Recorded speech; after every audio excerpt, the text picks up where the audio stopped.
మనం గత కొన్ని రోజులుగా 'గ్రోయింగ్ అప్ విత్ గాడ్' అన్న పుస్తకాన్ని చదువుకోవడానికి ప్రయత్నం చేస్తూ ఉన్నాం. నిన్నటి రోజున బాబా పార్థివ శరీరాన్ని సమాధిలో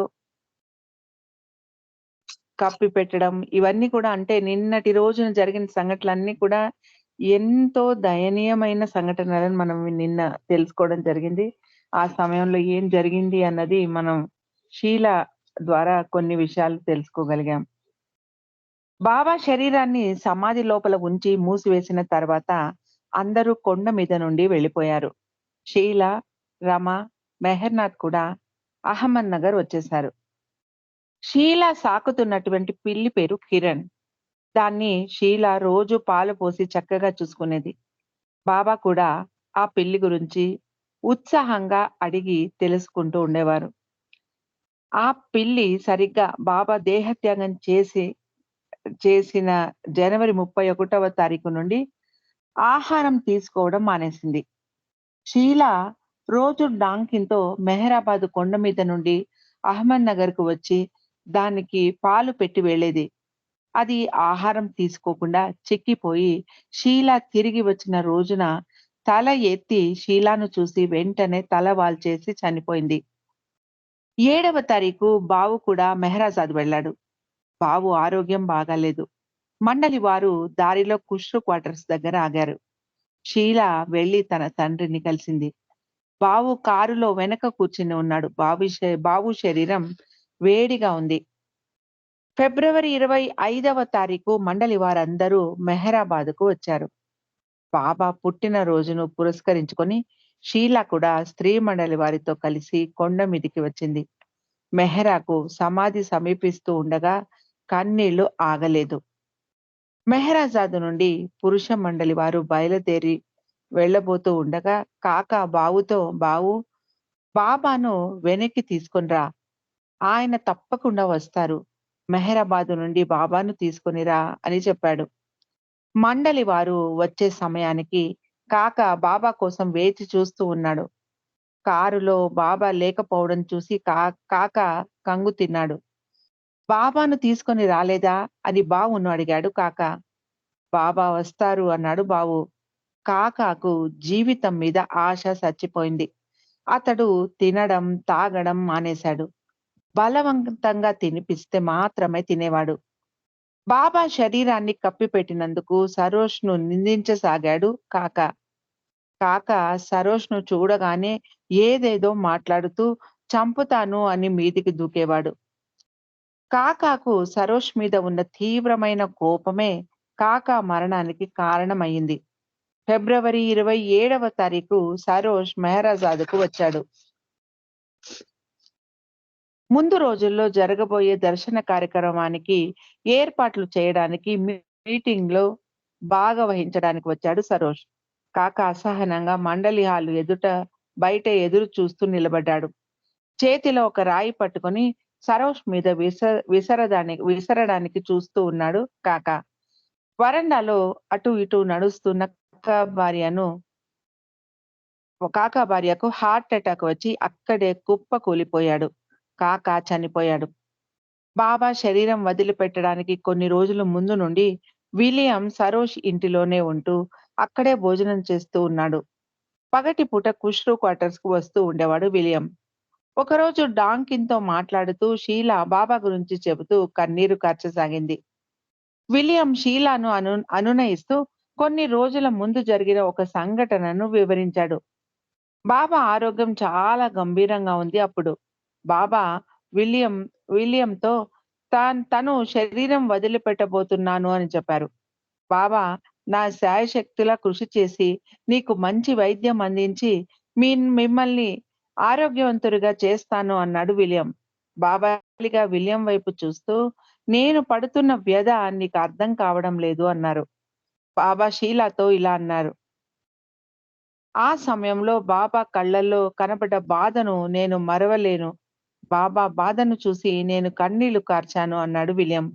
బాబా బాధను కళ్ళారా చూశాను కాబట్టి బాబా ఎంతటి కష్టాన్ని తన మీద వేసుకొని బాధపడుతూ ఉన్నారో నాకు అర్థమైంది. అందుకే నేను బాబా శరీరం వదిలిపెట్టేశాక ఏడవలేదు.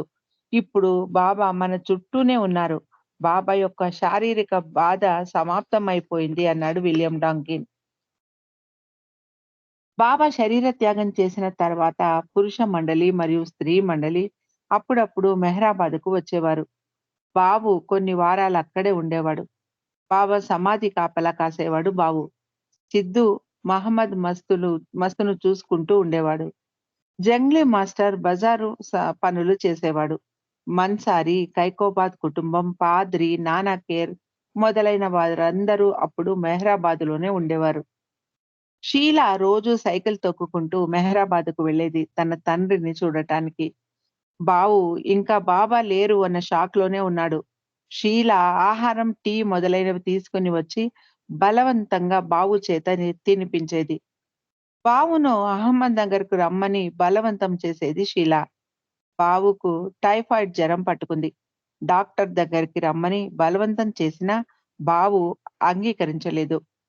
ఎరోచ్ పెండు కూడా చెప్పి చూశారు. బావు ఒక మస్తులాగా మారిపోయాడు. ఎరోచ్ మరియు పెండు కూడా ఏమీ చెప్పలేకపోయారు. మెహరాజాద్‌కు తిరిగి వెళ్ళిపోయాక కూడా బావు రాత్రి కాపలా కొనసాగించాడు. బావును ఎలాగో చెప్పి ఒప్పించి అహ్మద్‌నగర్‌లోని బూత్ హాస్పిటల్‌కు తీసుకెళ్లి చూపించింది షీలా.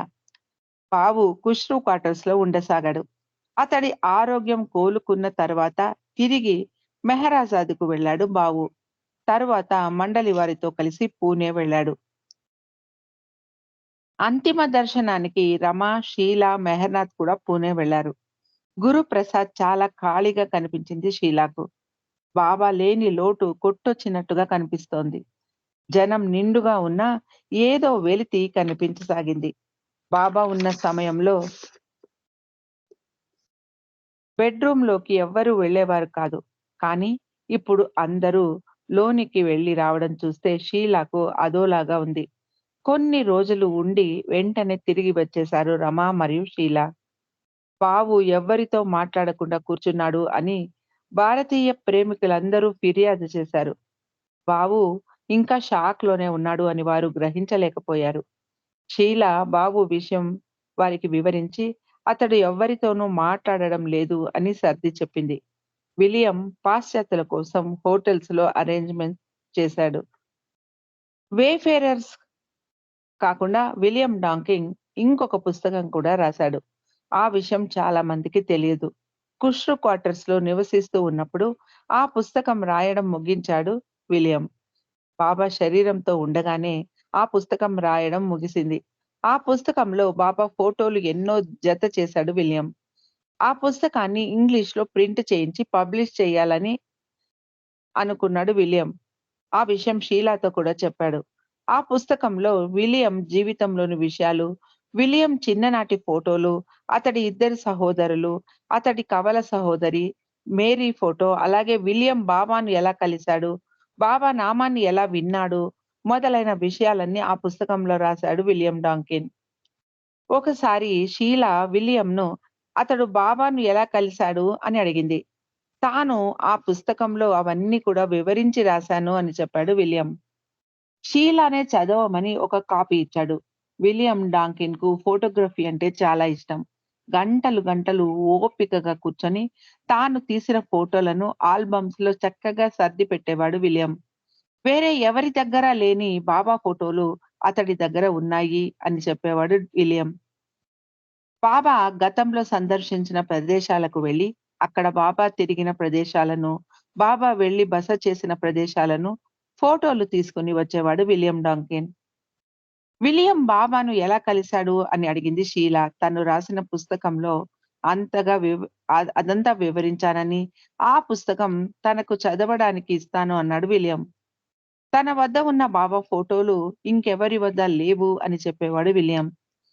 డాంకిన్‌ను ఫోటోగ్రఫీ అంటే చాలా ఇష్టం కాబట్టి ప్రతి ఫోటో వెనుక ఆ ఫోటో తీసిన ప్రదేశం, డేట్ కూడా రాసి ఉంచేవాడు డాంకిన్. తనకు బాబాకు నడుమ జరిగిన ఉత్తర ప్రత్యుత్తరాలు ఒక ఫైల్‌లో వేసి భద్రంగా పెట్టేవాడు డాంకిన్.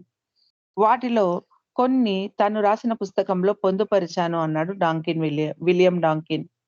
తరచూ తన రాస్తున్న పుస్తకం గురించే మాట్లాడేవాడు డాంకిన్. షీలాకు కూడా ఆ పుస్తకం తీసి చూపించేవాడు. తన చేతులకు గ్లౌస్ వేసుకొని షీలాకు కూడా గ్లౌస్ వేయించేవాడు. ఆ పుస్తకం అంత జాగ్రత్తగా చూసుకునేవాడు డాంకిన్. ఆ పుస్తకం మీద పేరు కూడా రాసి పెట్టాడు విలియం. కానీ ఆ పేరు షీలాకు గుర్తులేదు. ఒక పేజీ చూపిస్తూ బాబా స్వయంగా రాశారు అని చెప్పాడు విలియం. ఆ పేజ్‌ను ఆ పుస్తకంలో అలాగే ప్రింట్ చేయించి జోడించాలని చెప్పేవాడు డాంకిన్. ఆ పుస్తకం గురించి ఎవ్వరికీ తెలియదు. అది రాస్తున్న విషయం కూడా ఎవరికీ తెలియదు. బాబాకు మాత్రమే చెప్పాడు విలియం డాంకిన్. విలియం ఆ పుస్తకానికి ఇంట్రొడక్షన్ బాబా చేత రాయించాలని అనుకున్నాడు. కానీ బాబా అనారోగ్యం చేత ఆ అవకాశం విలియంకు లభించలేదు. 1969 ఆగస్టు 9వ తారీఖున పూణె నుండి బాబా అంతిమ దర్శనం పూర్తి చేసుకొని వచ్చిన తర్వాత విలియం చనిపోయాడు. అప్పటికి డాంకిన్‌కు 58 సంవత్సరాల వయస్సు. విలియం సేకరించి పెట్టిన కరస్పాండెన్స్, ఫోటోస్, అతడు రాసిన పుస్తకం యొక్క రాత ప్రతి అవన్నీ కూడా ఏమైపోయాయో ఇప్పటికీ నిగూఢంగానే ఉండిపోయింది. ఒకవేళ పనివారు వాటిని విసిరేశారేమో ఎవ్వరికీ తెలియదు. విలు విల్లాలో విలియం గడి వేసి ఉంది. లోపల విలియం ప్రజ్ఞ లేకుండా ఉన్నాడు. పనివారు తలుపు తట్టినా అతడు తెరవలేదు. విల్లు మరియు ఆది పోలీసులను పిలిపించారు. వారు తలుపులు కొట్టి లోపలికి ప్రవేశించారు. విలియం తన మంచం పక్కనే ఉన్న హార్ట్ టాబ్లెట్స్ తీసుకోవడానికి ప్రయత్నిస్తూ మరణించాడు. అతడికి హార్ట్ ప్రాబ్లమ్ ఉన్న విషయం ఎవ్వరికీ తెలియదు. విలియం విదేశీయుడు కావడంతో పోస్ట్ మార్టం కంపల్సరీ అన్నారు పోలీసులు. అతడి శరీరాన్ని సివిల్ హాస్పిటల్‌కి తీసుకెళ్లి పోస్ట్ మార్టం చేసి సాయంత్రం తీసుకొచ్చారు. తర్వాత మెహరాబాద్‌కు తరలించారు. సోడా బాటిల్ డెలివరీ చేసే రిక్షాలో డాంకిన్ శరీరాన్ని తరలించారు. ఆది కారులో మిగిలిన వారు వెంబడించారు. ఇంటర్వ్యూ క్యాబిన్‌లో డాంకిన్ దేహాన్ని ఉంచారు. అది మండలి హాలు ఎదురుగా ఉంది. షీలా ఆ గది లోపలికి వెళ్ళగానే బాబా డాంకిన్ పక్కనే నిలబడి ఉన్నట్టు షీలాకు కనిపించింది. విలియం మొహంలో ప్రశాంతత, నవ్వు కనిపించసాగాయి. షీలాకు విలియం పగ షీలాకు విలియం ప్రశాంతత చూసి మ్ మనసుకు నెమ్మది కలిగింది. ఆ రాత్రి మొత్తం షీలా విలియం పక్కనే ఉంది. విలియం శరీరాన్ని కప్పెట్టడానికి ఆ రాత్రి గొయ్యి తవ్వించారు. ఎరుచ్, పెండు, మణి, ఆది, అలోబా, సరోజ్ మొదలైన వారందరూ హాజరయ్యారు. 1968 చివరి రోజుల్లో షీలా మరియు డాంకిన్ మెహరాబాద్‌కు వెళ్ళినప్పుడు బాబా విలియంతో నీకు చాలా ముఖ్యమైన పని అప్పగించాలని అనుకుంటున్నాను. ముందు జరగబోయే దర్శన కార్యక్రమం ముగిసిన తర్వాత నువ్వు ఆ పనిలో చాలా బిజీ అయిపోతావు. నీకు ఊపిరి తీసుకోవడానికి కూడా సమయం ఉండదు. నన్ను నమ్ము అన్నారు బాబా. మీరు ఏ పని ఇచ్చినా నేను సంతోషంగా చేస్తాను బాబా అన్నాడు విలియం. బాబా విలియంను దగ్గరికి పిలిచి, "నువ్వు నన్ను ఎంతగా ప్రేమిస్తావో నాకు తెలుసు. నీకు నాతో చాలా గాఢమైన సంబంధం ఉంది. అది నాకు మాత్రమే తెలుసు. నీ దృష్టి మొత్తం నా ఆదేశాలను పాటించడం మీదే ఉంటుంది. నువ్వు కుష్టు క్వార్టర్స్‌లో ఉంటున్నా, నువ్వు ప్రతి క్షణం నన్ను సంతృప్తి పరుస్తూ ఉన్నావు. ఇది చాలా ముఖ్యం" అన్నారు బాబా. అంతిమ దర్శనం తర్వాత అతి ముఖ్యమైన పనిని డాంకిన్‌కు నిర్దేశిస్తాను అని బాబా చెప్పారు. కానీ ఇప్పుడు అకస్మాత్తుగా డాంకిన్ మరణించడంతో ఆ పని డాంకిన్ మరుజన్మకు సంబంధించినదా అనుకుంది షీలా. బాబా మాటలకు అర్థం మనకు అవగతం కాదు. విలియంకు ఎవ్వరు స్నేహితులు లేరు. అలాగే షీలాకు స్నేహితులెవ్వరూ లేరు కాబట్టి ముసలితనంలో ఒకరినొకరు సహాయపడాలి అన్నాడు డాంకిన్. నేను ముసలిదాన్ని అయిపోయాక నీ ఎక్కువ వయస్సు అయిపోయి ఉంటుంది. మరి ఆ వయసులో నన్నెలా చూసుకుంటావు అని అడిగింది షీలా. నీకోసం మళ్ళీ జన్మ ఎత్తి నిన్ను చూసుకుంటాను అన్నాడు డాంకిన్. కానీ ఈ విషయం షీలా బాబాకు చెప్పింది. బాబా అవును డాంకిన్ మళ్ళీ జన్మ తీసుకొని వస్తాడు అన్నారు బాబా. విలియం చాలా ఉత్తముడు. మంచి హృదయం కలవాడు. ఎంతో తెలివైనవాడు. స్వచ్ఛమైన హృదయవంతుడు. అతడికి మళ్ళీ జన్మ ఉందో లేదో, అతడికి మోక్షం సిద్ధించిందేమో తెలియదు. కానీ అతడిని నేను చాలా గుర్తు చేసుకుంటూ ఉంటాను అంటారు షీలా. అంతిమ దర్శనం తర్వాత పూణే నుండి తిరిగి వచ్చిన తర్వాత మండలి వారు మెహరాబాద్‌కు అరుదుగా వెళ్ళేవారు. ఆది కూడా అప్పుడప్పుడు వెళ్ళేవాడు. అలా వెళ్ళినా కూడా సమాధి లోపలికి వెళ్ళేవాడు కాదు ఆది. సెప్టెంబర్ 4వ తారీఖున ఆది పుట్టినరోజు. షీల ఆదిని బాబా సమాధి దర్శనం చేసుకోవడానికి తీసుకెళ్ళింది. తిరిగి ఇంటికి వెళ్ళేటప్పుడు కారులో ఆది షీలాతో, "ఇలా వెళ్ళడం అంత మంచి ఆలోచన కాదు" అన్నాడు ఆది. "ఎందుకలా అంటున్నావు?" అంది షీల. "నేను సమాధి లోపలికి వెళ్ళగానే ఫిబ్రవరి 7వ తారీఖున బాబా శరీరాన్ని సమాధిలో నిక్షిప్తం చేసిన సన్నివేశమే నా కళ్ళ ముందు మెదులుతుంది. అందుకే మెహ్రాబాద్‌లో బాబా బెడ్‌రూమ్‌లోకి కూడా నేను వెళ్ళను. అక్కడ నాకు అపారమైన క్షోభ కలుగుతుంది" అన్నాడు ఆది. ఆదిని పుట్టిన రోజున బాధకు గురి చేశానే అని బాధపడింది షీల. తర్వాత ఆది ఎక్కువ సార్లు సమాధి వైపు వెళ్ళేవాడు కాదు. స్త్రీ మండలి వారు మాత్రం అప్పుడప్పుడు సమాధికి వెళ్ళేవారు. మణి షీలాను కూడా తమతో తీసుకెళ్లేది. మెహ్రా గంటల తరబడి సమాధిలో కూర్చునేది. బాబా సమాధి మీద పూలను జాగ్రత్తగా పేర్చేది మెహ్రా. షీల చిన్న కత్తెర తీసుకొని పూలను ముళ్ళు లేకుండా కత్తిరించి ఇచ్చేది. ఆ కత్తెర కొత్తది. అయినా దాన్ని ఆల్కహాల్‌లో శుభ్రం చేసి తీసుకురమ్మని చెప్పేది మెహ్రా. కొన్ని నెలల వరకు బాబా సమాధి మీద పాలరాతి పలకను పరచలేదు. కేవలం మట్టితో కప్పి ఉంచారు. ఆ మట్టి మీద రోజూ ఒక చాదర్ అంటే వస్త్రాన్ని పరిచేవారు. ఉదయం పూట పాతది తొలగించి మళ్ళీ కొత్త వస్త్రాన్ని పరిచేవారు. రో ఒకరోజు మన్సారి సమాధి తలుపులు తెరుచుకొని లోపలికి ప్రవేశించగానే బాబా సమాధి మీద కప్పిన వస్త్రం ఎవరో మడిచినట్టు పక్కకు మడవబడి ఉంది. మట్టి కూడా కొంచెం లోపలికి కుంగినట్టు ఉంది. అంతేకాకుండా ఏదో వింత పరిమళం అక్కడంతా వ్యాపించబడి ఉంది. మొత్తం మెహ్రాబాదు కొండనంతా రోజా పూల సువాసనతో నింపినట్టు నిండిపోయి ఉంది. మెహ్రా మొదలగు వారు సమాధి లోపలికి ప్రవేశించగానే ఆ పరిమళం సమాధి నుండి వస్తున్నట్టు అనిపించింది. మెహ్రాకు రోమాంచనం కలిగినట్టుగా ఉంది. "ఓ డార్లింగ్ బాబా! ఆ చాదర్‌ను మడిచినట్టు ఉన్నావు" అంది సంతోషంగా. ఆ వస్త్రాన్ని ప్రేమగా ముద్దు పెట్టుకుంది మెహ్రా. చాలా హుషారుగా ఉంది మెహ్రా ఆ రోజు. బాబా సమాధి నుండి బయటికి వచ్చారు. మరి ఎక్కడ ఉన్నారు అనుకుంది మెహ్రా. ముక్కు కిందే గులాబీ పన్నీరు బాటిల్ పెట్టినట్టుగా వాసన నిండిపోయి ఉంది సమాధి మందిరంలో. సమాధి మీద ప్రేమికులు వందల కొద్దీ రోజా పూలను ఉంచేవారు. కానీ ఇప్పుడిక్కడ వస్తున్న గులాబీ పరిమళం అలా లేదు. మెహరాకు వాసనలే తెలియవు. అలాంటిది మెహరా కూడా ఆ వాసనను పసిగట్టసాగింది. "బాబా ఇక్కడే ఎక్కడో ఉన్నారు" అంది మెహ్రా. షీలాకు ఏడుపు వచ్చేస్తోంది. ఎలాగో దాన్ని తమాయించుకుంది షీల. మెహ్రా ముందు ఏడవకూడదు కాబట్టి తన తన బాధను తమాయించుకుని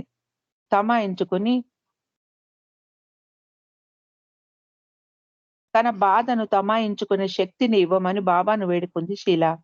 ఆ సువాసన మెహరాబాదు కొండ మీద కొన్ని రోజులు అలాగే ఉంది.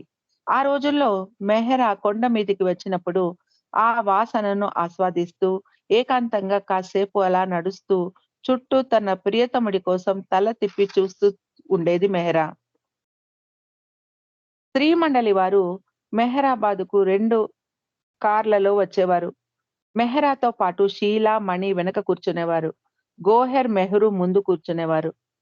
ఖుర్షద్, నాజా, రానో మరియు మిగిలిన వారు కేటీ కూడా ఒక్కొక్కసారి వచ్చేది. వారు ఇంకొక కారులో వచ్చేవారు.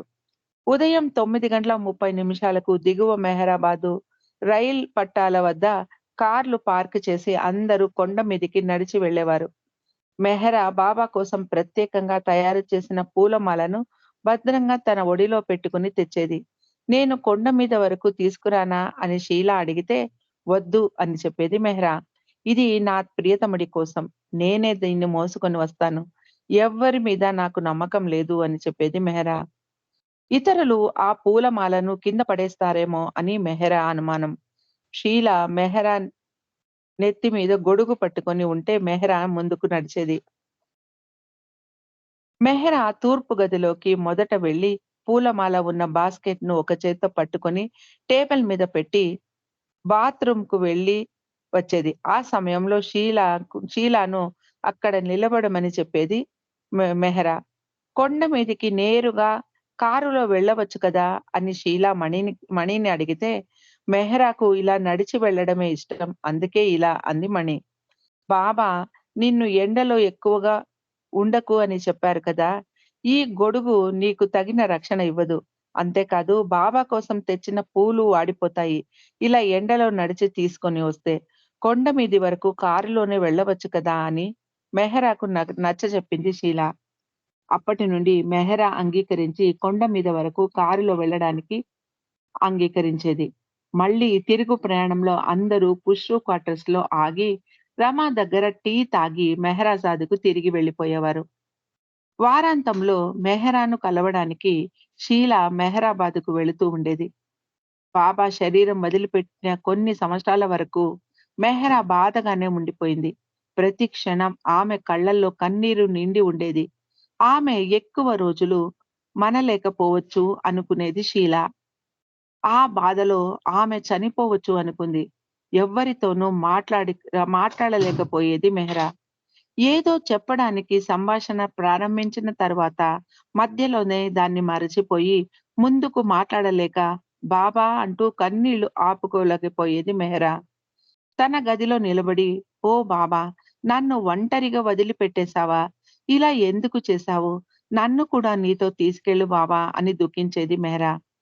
ఒకసారి గతంలో షీల బాబాతో "నీకు దూరంగా ఉన్నాను బాబా, నిన్ను చూడలేకపోతున్నాను" అని ఫిర్యాదు చేసినప్పుడు బాబా షీలాతో "నేను అన్ని చోట్ల ఉన్నాను, అన్నింటిలోనూ ఉన్నాను" అని సమాధానపరిచారు. ఆ విషయమే ఇప్పుడు షీల మెహ్రాకు గుర్తు చేసింది. ప్రతిరోజు సాయంత్రం 6 గంటలకు మెహ్రా మేడ మీద ఉన్న బాబా గదిలోకి వెళ్లి ఒంటరిగా ప్రార్థన చేసేది. ఆమె కిందికి రాగానే మణి మేడ మీదికి వెళ్ళేది. తరువాత ఒకరి తర్వాత ఒకరు వెళ్ళేవారు. ఇలా కొన్ని రోజులు జరిగేది. షీలాకు ఇదంతా చాలా కుతూహలం కలిగించేది. వీళ్ళు ఎందుకలా వెళుతున్నారు? ఒకవేళ బాబా నిజంగా ఆ గదిలో ఉన్నారా? వీళ్ళు ఎవ్వరికీ చెప్పడం లేదా? అని అనుమానం కలిగేది షీలాకు. మణి ఈ విషయం గురించి వివరిస్తూ వారందరూ ఏకాంతంగా బాబాకు ప్రార్థన చేయడానికే అలా వెళుతున్నారు అని వివరించింది మణి. కింద బాబా బెడ్‌రూమ్‌లో మెహరా రోజు తాజా పువ్వులు అమర్చేది. షీల మెహరాకు సహాయం చేసేది. బాబా పక్కను సర్దడం, ఫోటోలు తుడవడం చేసేది మెహరా. ఆ పని చేస్తున్నంత సేపు కన్నీరు కారుస్తూనే ఉండేది మెహ్రా. మెహ్రాను ఎలా సంతోషంగా ఉంచాలో బాబా షీలాకు చూపించారు. బాబా కోసం మెహ్రా ఏమేమి చేయాలో తయారు చేయి ఏమేమి తయారు చేసిందో వాటి గురించి అడిగేది షీల. బాబా పుట్టినరోజు కోసం తయారు చేసిన కిరీటం మొదలగు వస్తువుల గురించి అడిగేది షీల. మెహ్రా షీలాను తన గదిలోకి తీసుకెళ్లి అక్కడున్న చిన్న అలమర తలుపులు తెరిచి బాబా ఫోటోలు, బాబా కోసం తయారు చేసిన వస్తువులు చూపించేది. షీల మెహ్రా కోసం వార్తలు మోసుకొని వచ్చేది. గతంలో లాగా వాటిని మెహ్రాకు వినిపించేది. ప్రపంచంలో జరిగిన దుర్ఘటనలు, విపత్తులను ఒక ప ఒక పట్టిక చేసి మెహరాకు వినిపించేది షీల.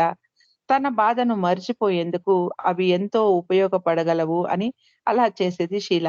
మెహరా ఆ విషయాలను శ్రద్ధగా విని ఎంతో విచారం వ్యక్తం చేసేది. తన బాధను తాత్కాలికంగా మరిచిపోయేది మెహరా.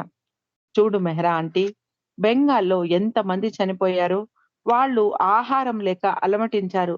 మనకు బాబా ఉన్నారు కానీ వారికెవ్వరూ లేరు అని చెప్పేది షీల. మెహ్రా వాళ్లకు సహాయం చేయమని బాబాను ప్రార్థించేది. బాబా తన ముందరే ఉన్నట్టు బాబాతో మాట్లాడేది మెహ్రా. ఒక ఆదివారం షీల ఇలాగే మెహ్రాకు కొంతమంది చనిపోయిన ఒక దుర్ఘటన గురించి వివరించింది.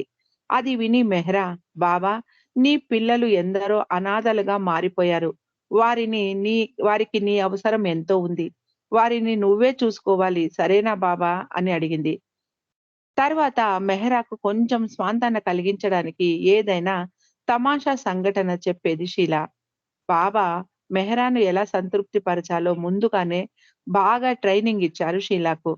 మెహ్రాతో ఎలా మాట్లాడాలి, ఆమెకు బాధ కలిగించే విషయాలను ఎలా చెప్పకుండా వి నివారించాలి మొదలైన విషయాలన్నీ షీలాకు బాగా తర్ఫీదు ఇచ్చారు బాబా.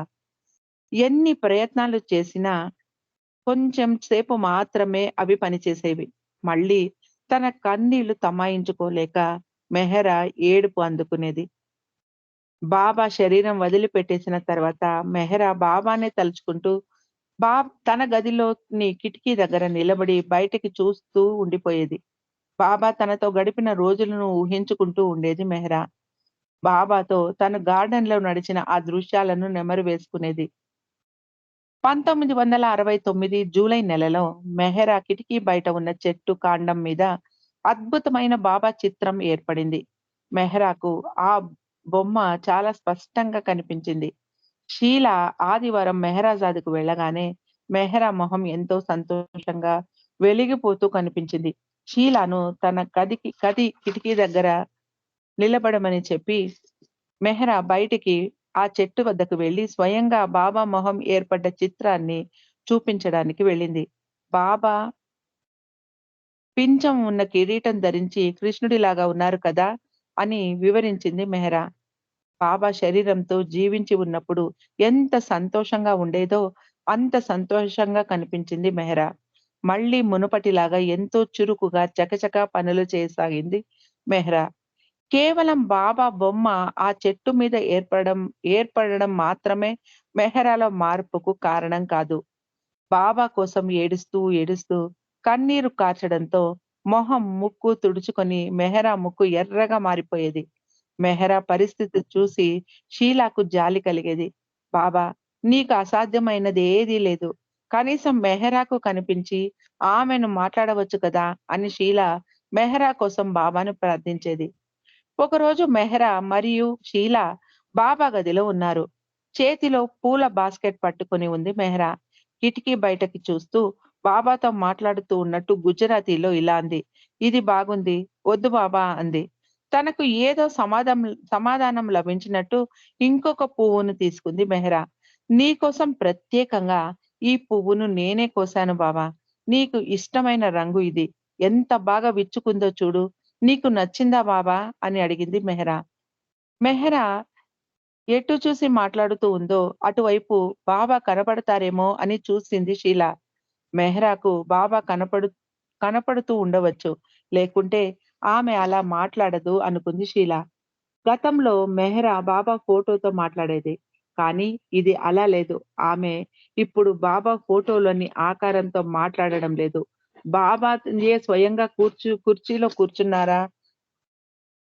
అలాగే బాబాను చూస్తూ ఆమె మాట్లాడుతోందా అనిపించేలాగా మాట్లాడుతోంది మెహరా. బాబా కుర్చీకి ఒక తాడును అడ్డుగా కట్టి ఉంచారు మండలివారు. ఎవరైనా బయటి వారు వచ్చినప్పుడు తెలియకుండా పొరపాటుగా ఆ కుర్చీలో కూర్చోకుండా వాళ్ళు జాగ్రత్త తీసుకున్నారు. ఇది చూసి మెహరా ఆ తాడును తొలగించడానికి ప్రయత్నించింది. ఇది బాబాకు ఆటంకంగా ఉంటుంది అంది మెహరా. నా కుర్చీకి అడ్డుగా తాడు కట్టేస్తే నేనెక్కడ కూర్చోవాలి అని బాబా అడుగుతున్నట్టుగా అనిపించింది మెహరాకు. షీల మెహరా వెనకే నిలబడి ఉన్న ఆమెను గమనించకుండా కుర్చీలో ఉన్న బాబాతో మాట్లాడుతూ ఉన్నట్టు మధ్యలో నవ్వుతూ ఉండేది మెహరా. మెహరా గంటల తరబడి బాబా గదిలో సమయం గడిపేది. మిగిలిన స్త్రీ మండలి మెహరాను డిస్టర్బ్ చేసేవారు కాదు. ఆమె బాబా గదిలో ఉంటే ప్రశాంతంగా ఉండేది. మెహ్రాజాద్‌కు వెళ్ళిన సందర్శకులు వాళ్ళని కలవడానికి మెహరాను తీసుకొని వచ్చేది. ఇంటి ముందర ఉన్న వరండాలో వారితో బాబా సంగతులన్నీ మాట్లాడేది మెహరా. ఒకరోజు బాబా గదిని శుభ్రం చేస్తూ బాబా పక్కన సర్ది, బాబా చెప్పుల మీద పువ్వులు పెట్టి, బాబా బెడ్ మీద పరిచిన షీట్‌కు మడతలు వచ్చాయి అంటూ, బాబా మీ బెడ్ షీట్ మళ్ళీ నలిగిపోయింది అంటూ దాన్ని తిరిగి సరిచేసి, బాబా దిండును హృదయానికి ఆనించుకుంది మెహ్రా. స్వయంగా బాబాను ఆలింగనం చేసుకున్న అనుభూతి కలిగింది మెహ్రాకు. షీలాతో కలిసి బాబా గదిని శుభ్రం చేస్తూ ఉండగా, మెహ్రా షీలాకు కొన్ని సూచనలు చేస్తూ గదిలో ఒక మూల నిలబడింది. అలా చెబుతూ ఉన్నట్టుండి బాబా గది లోపలికి బాబా గదిలోపలికి వస్తున్నారు అనిపించేలాగా చాలా అప్రమత్తంగా ప్రవర్తించసాగింది మెహరా. బాబా లోనికి వచ్చారు అన్నట్టు బా బాబా కుర్చీ వద్దకు వెళ్ళింది మెహరా. షీలాను కుర్చీకి అడ్డుగా అంటే ఉంటే పక్కకు తప్పుకోమని చెప్పింది మెహ్రా. తనకు బాబా కనపడడం లేదు అన్న ఉద్దేశంతో షీలాను పక్కకి జరగమంది. బాబా గదిలో ప్రతి ఒక్క ఫోటో మీద, ప్రతి వస్తువు మీద పువ్వులను శ్రద్ధగా పేర్చసాగింది మెహ్రా. షీల మెహ్రాకు పువ్వులు అందించేది. ఆ ప్రతి పువ్వును ముద్దాడి, "చూడు బాబా నీకోసం ఈరోజు ఈ తాజా ఎర్రటి గులాబీ తెచ్చాను. నీకోసమే తెచ్చాను తీసుకో" అంటూ చెప్పేది మెహ్రా. "నీకు బాబా గదిలో ఏకాంతంగా ఉండడం ఇష్టమా?" అని అడిగింది షీలా మెహ్రాను. "అవును. దానికి ఒక కారణం ఉంది. నేను ఒంటరిగా ఉన్న ఆ సమయంలో బాబా నా పక్కన ఉండి జవాబు ఇస్తారు. ఈ బెడ్ మీద కూర్చొని నాతో మాట్లాడతారు. నేను ఏమి ఇచ్చినా స్వీకరిస్తారు. ఈ విషయం ఎవ్వరికీ చెప్పకు" అంది మెహ్రా. "మరి ఈరోజు బాబా రాలేదా?" అని అడిగింది షీలా. మెహ్రా ఆశ్చర్యంగా, "బాబా మంచం మీదే పడుకొని ఉన్నారు.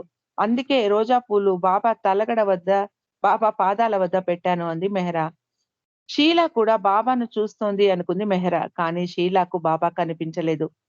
"మెహ్రా ఆంటీ, అందుకే ఈ మధ్య నువ్వు ఎక్కువగా ఏడవడం లేదు కదూ" అని అడిగింది షీలా.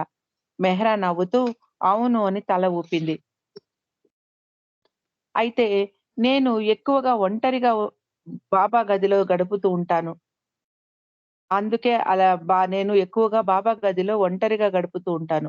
పొద్దున నిద్ర లేస్తూనే బాబా గది లోపలికి పరుగు పెడతాను. ఎందుకంటే బాబా ఇక్కడే ఉంటారు కాబట్టి. నాకు బయట వారితో మాట్లాడుతూ సమయం గడపటం నచ్చదు" అంది మెహరా. "మరి బాబాను నువ్వు ఈ గదిలోనే ఉండవచ్చా అని అడిగావా?" అని అంది షీలా. అడిగాను. బాబా సరే అన్నారు. "నీకు బాబా కనపడడం లేదా? కనీసం నీడ కూడా కనబడడం లేదా?" అని అడిగింది మెహ్రా. షీలాకు ఏమీ కనపడలేదు. అందుకే లేదు అని చెప్పింది. "ఈ విషయం గురించి ఎవ్వరితోనూ మాట్లాడకు" అని చెప్పింది మెహ్రా. వాళ్ళు తనను పిచ్చిది అని అనుకోవచ్చు. లేక ఇతరులకు ఆ విషయం తెలిస్తే బాబా రావడం మానివేయొచ్చు అన్నది మెహ్రా అనుమానం.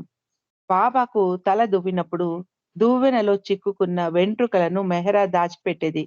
వాటిని హ్యారీ కెన్మోర్‌కి ఇచ్చి భర్ భద్రపరచమని చెప్పారు.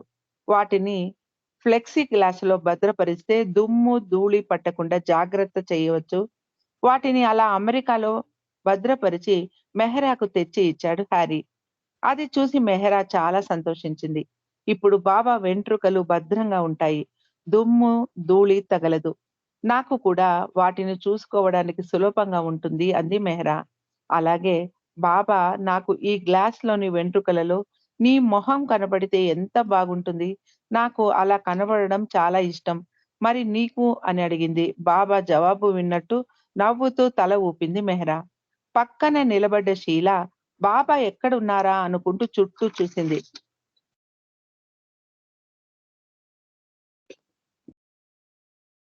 మెహ్రా బాబా మంచం దగ్గర రోజు తాగడానికి గ్లాస్‌లో నీరు పెట్టేది.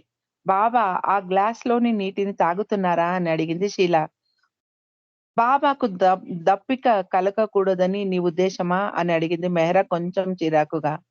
అప్పటి నుండి షీల మెహ్రాను అవసరమైన ప్రశ్నలు మాత్రమే అడుగుతూ ఆమెను ఇబ్బంది పెట్టకుండా జాగ్రత్త వహించేది. తనకు తానుగా మెహ్రా ఏదైనా చెబితే మాత్రమే వినేది షీల. గమ్మత్తైన విషయం ఏమిటంటే, పొద్దున నిండుగా ఉన్న గ్లాస్‌లోని నీరు మధ్యాహ్నం మళ్ళీ లోనికి వెళ్ళినప్పుడు సగం తగ్గిపోయి ఉండేవి. మిగిలిన సగం నీటిని మెహ్రా తన గ్లాస్‌లోకి వంచుకొని తను తాగేసేది.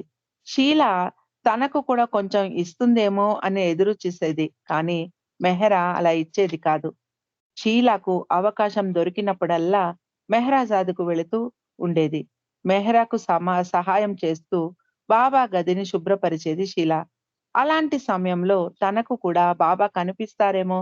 కనీసం మెహ్రా బాబా షీలాకు కూడా కనిపించు అని తన తరపున సిఫారసు చేస్తుందేమో అని షీలా ఆశ. బాబా శరీరం విడిచిపెట్టిన తొలి రోజుల్లో మెహ్రాజాద్‌కు వచ్చే సందర్శకులు మెహ్రాను ముందు ఉన్న వరండాలో కలిసేవారు. వారు మెహ్రా కోసం వరండాలో వేచి ఉండేవారు. మెహ్రా బాబా గదిలో గంటల తరబడి ఉండిపోయేది. ఉదయం 9 గంటల నుండి 12:30 వరకు బాబా గదిలోనే ఉండేది మెహ్రా. మణి వెళ్లి మెహ్రాను బయటికి రమ్మని బ్రతిమిలాడేది. కానీ మెహ్రా ఎంతగా మునిగిపోయి ఉండేదంటే మణి మాటలు ఆమె చెవిలో పడేవి కావు. మెహ్రాకు అక్కడ బాబా కనిపిస్తున్నారు అంటే అది ఆమెకు ఉపశమనం కలిగిస్తుంది. ఆమె అలా వ ఆమె అలా వదిలివేయడం ఆమెను అలా వదిలివేయడం ఉత్తమం. ఎందుకు ఆమెను బయటికి రమ్మని బలవంతం పెట్టాలి అని అనుకుంది షీల. బాబా శరీరం విడిచిపెట్టిన తొలి రోజుల్లో మెహ్రా పరిస్థితి చాలా అధ్వానంగా ఉండేది. దాదాపు రోజంతా ఏడుస్తూనే ఉండేది. ఎవ్వరూ ఆమెను ఊరడించలేకపోయేవారు. మెహ్రా బ్రతి మెహ్రా బ్రతుకుతుందా అన్న అనుమానం కలిగేది షీలాకు. అలా ఉండేది మెహ్రా పరిస్థితి.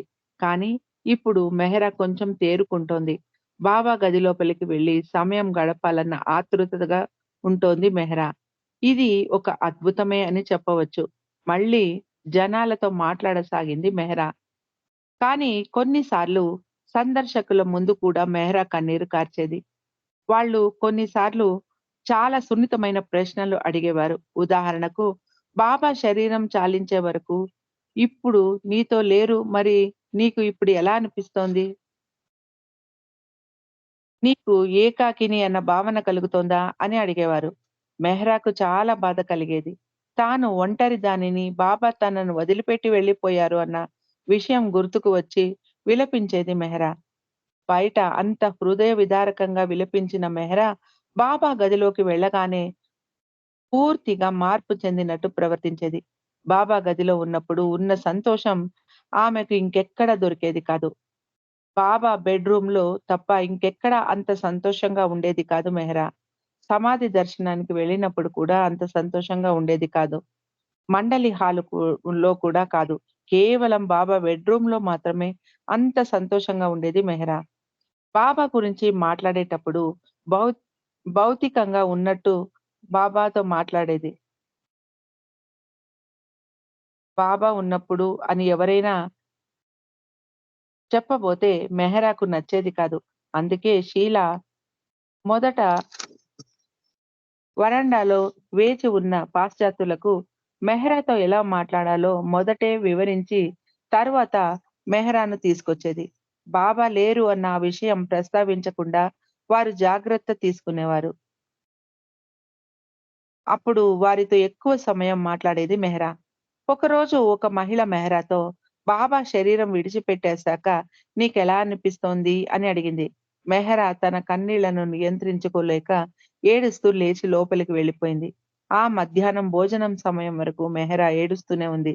ఒక్కొక్కసారి ఇలాంటి ప్రశ్నలు ఎదురైనప్పుడు మెహ్రా ఏడుస్తూ బాబా గదిలోకి వెళ్ళిపోయేది. షీలా మెహ్రాను అనుసరించి వెళ్లి ఆమెను సముదాయించడానికి ప్రయత్నించేది. మెహ్రా బాబా ఫోటోలో గుజరాతీ భాషలో మాట్లాడుతూ, "నాకు ఎవరిని కలవాలని లేదు బాబా" అని చెబుతూ దుఃఖించేది. మెహ్రాజాదు తోటలో సంవత్సరానికొక్కసారి మాత్రమే పూసే పూలు కొన్ని ఉండేవి. ఆ చెట్లను క్రైస్ట్ క్రాడిల్ ప్లాంట్ అని పిలుస్తారు. ఆ పువ్వును బాబాకు చూపించాలి, బయట తోటలోకి వెళ్ళాలని చెప్పేది మెహ్రా. బాబా మొహం ఏర్పడిన చెట్టు దగ్గరికి వెళ్లి నిలబడేది. వెనుక షీల మెహ్రాకు ఎండ తగలకుండా గొడుగు పట్టసాగింది. కొంచెం పైకి అటువైపు గొడుగు పట్టు, బాబాకు ఎండ తగలకూడదు అని చెప్పింది మెహ్రా. బాబా ఎటు ఉన్నారో షీలాకు కనిపించడం లేదు. షీల ఆశ్చర్యంగా కనీసం బాబా నీడైనా కనబడుతుందేమో అని చూడసాగింది. కానీ షీలాకు ఏమీ కనిపించలేదు. గతంలో భోజనాల బల్ల మీద బాబా భోజనానికి రావడానికి ముందు బాబా కూర్చునే జాగాలో ఫోటోను ప్లేట్‌ను బోర్లించి ఉంచేది మెహ్రా. బాబా భోజనానికి రాగానే ఆ ప్లేట్‌ను తిప్పి పెట్టేది. తర్వాత అందరూ వండిన పదార్థాలు వడ్డించేవారు. బాబా భోజనం తర్వాత బాబాకు ఆలింగనం ఇచ్చేది మెహ్రా. ఇప్పుడు బాబా శరీర త్యాగం చేసిన తర్వాత కూడా ఇదే పద్ధతి కొనసాగుతోంది. బాబా కోసం ప్లేట్ పెట్టి లోటాలో మంచినీళ్లు కూడా పెట్టేది మెహ్రా. బాబా ఫోటోలో బాబా ప్లేట్‌లో భోజనం వడ్డించి, "ఈరోజు మేము వండిన పదార్థాలు ఇవే బాబా తినండి" అని చెప్పేది మెహరా. బాబా కుర్చీలో కూర్చున్నట్టు వంగి ఆలింగనం చేసుకునేది. తర్వాత బాబా ప్లేట్‌లోని ఆహారాన్ని తన ప్లేట్‌లో వేసుకొని తినేది మెహ్రా. బాబా వదిలిపెట్టిన ఆహారాన్ని తాను తింటున్నాను అన్న సంతృప్తితో తినేది మెహ్రా. సాయంకాలం టీ సమయంలో కూడా బాబాతో పాటే బాబా వాడేటటువంటి టీ కప్పును ఉంచి అందులో టీ కూడా పోసేది మెహ్రా. చక్కెర వేసి, "బాబా మీకు చక్కెర కలిపిన టీ ఇష్టం. అందుకే నా టీ కప్పులో చక్కెర వేసుకుంటున్నాను" అని చెబుతూ బాబా ఎప్పుడూ చక్కెర కలిపిన టీ అంటేనే ఇష్టంగా తాగేవారు. "నీకు గుర్తుంది కదా?" అని అడిగేది షీలాతో మెహ్రా. బాబా గదిలో ఉండే సమయంలో మెహ్రా చాలా సంతోషంగా, ఉల్లాసంగా, నవ్వుతూ, తుళ్ళుతూ ఉండేది. ఆమె కళ్ళల్లో కన్నీరు కనిపించేవి కాదు. మొహం కూడా చాలా ప్రశాంతంగా, ఎలాంటి దుఃఖము లేకుండా తేటగా ఉండేది. మెహ్రాకు అక్కడ బాబా కనిపిస్తారు కాబోలు అని మిగిలిన స్త్రీ మండలి వారితో చెప్పింది షీలా. ఒకరోజు మణి ట్రస్ట్ ఆఫీస్‌కి వెళ్ళిన సమయంలో మెహ్రాను తలుపు చాటు నుండి గమనించారు కానీ, ఆ రోజు మెహ్రా ఎలాంటి మార్పు లేకుండా మామూలుగా తన పని తాను చేసుకుపోతోంది. ఇది చూసి రానో, మెహ్రూ, గోహెర్, షీలా మాటల మీద నమ్మకం కలగలేదు వారికి. బాబా తనను మరింత ఎక్కువగా ప్రేమించండి అని ప్రబోధించేవారు. తర్వాత ఇలా అనేవారు, "మీరు అలా ప్రేమించడం ద్వారా నన్ను అన్ని చోట్ల చూడగలుగుతారు" అనేవారు బాబా.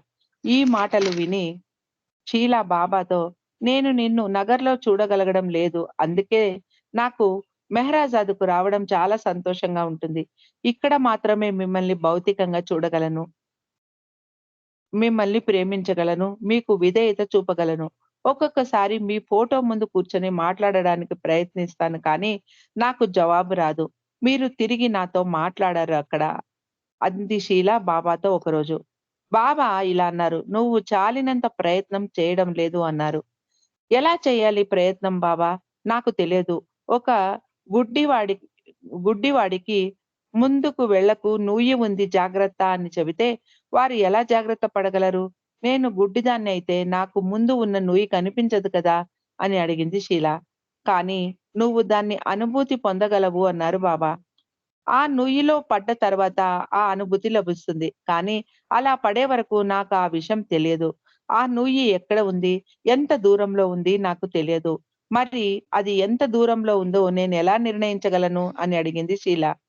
అప్పుడు అక్కడే ఉన్న మెహ్రా, బాబా తనను ప్రేమించమంటున్నారు. అలా ప్రేమించినప్పుడు బాబా హాజరును నువ్వు అనుభూతి పొందగలవు. అలా ఒకరోజు నువ్వు నిజంగానే ఆయనను ప్రేమించగలిగితే ఆయనను చూడగలవు కూడా అని చెప్పింది మెహ్రా. బాబా శరీర త్యాగం తర్వాత బాబా గదిలో ఉండగా ఈ సంభాషణ షీలాకు గుర్తుకు వచ్చింది. ఈ విషయం మెహ్రాకు గుర్తు చేస్తూ, "మెహ్రా ఆంటీ, ఒక్కసారి నువ్వు నాతో బాబాను హృదయపూర్వకంగా ప్రేమిస్తే ఆయనను మనం ఎక్కడైనా చూడగలము అని చెప్పావు. మరి ఇక్కడ బాబాను నువ్వు చూడగలుగుతున్నావా? బాబాయే స్వయంగా నీది గొప్ప ప్రేమ అని చెప్పారు కాబట్టి నువ్వు బాబాను చూస్తూ ఉండాలి కదా" అని అడిగింది షీల. మెహ్రా బాబాను చూడగలుగుతోందా అని తెలుసుకోవడానికి షీల అలా ప్రశ్నించింది. మెహ్రా జవాబు చెప్పకుండా నవ్వి ఊరుకుంది. షీల బుగ్గలు నిమురుతూ ఇలా అంది మెహ్రా, "బయట జనం వేచి ఉన్నారు. త్వరగా వెళ్ళాలి. పద" అంటూ బయటికి వెళ్ళిపోయింది. మెహ్రా. నేరుగా నేరుగా చెప్పకపోయినా ఆమె బాబాను చూస్తోంది అన్నది షీలకు నమ్మకం కలిగింది. షీలాకు బాబా కనపడకపోయినా బాబా హాజరు అనుభూతి కలిగేది మెహ్రాలో. ఆ గదిలో ఉన్నప్పుడు ఆమెకు అలా అనిపించేది. బాబా గది లోపలికి ప్రవేశించిన ప్రతిసారి తనకు రోజా పువ్వుల పరిమళం వస్తుంది అని మెహ్రా చెప్పింది. "నీకు కూడా ఆ వాసన తెలుస్తోందా?" అని షీలాను అడిగింది మెహ్రా. షీలాకు కూడా ఆ వాసన తెలిసేది. ఆ గుబాళింపు ఉన్నట్టుగా అనిపించేది. గాలిలో సెంట్ చల్లినట్టు వాసన వచ్చేది. మెహ్రాకు యాక్సిడెంట్ తర్వాత వాసన తెలిసేది కాదు. కానీ ఈ పరిమళం ఎంత ఘాటుగా ఉంటుందంటే మెహ్రాకు కూడా ఆ వాసన తెలిసొచ్చేది. గాలిలో ఆ పరిమళంతో పాటు సంతోషకరమైన భావన కూడా అనుభూతి కలిగించేది. బాబా భౌతికంగా ఉన్నప్పుడు కలిగే అనుభూతి కలిగేది. ఆ పరిమళం మెల్లమెల్లగా కరిగిపోయేది.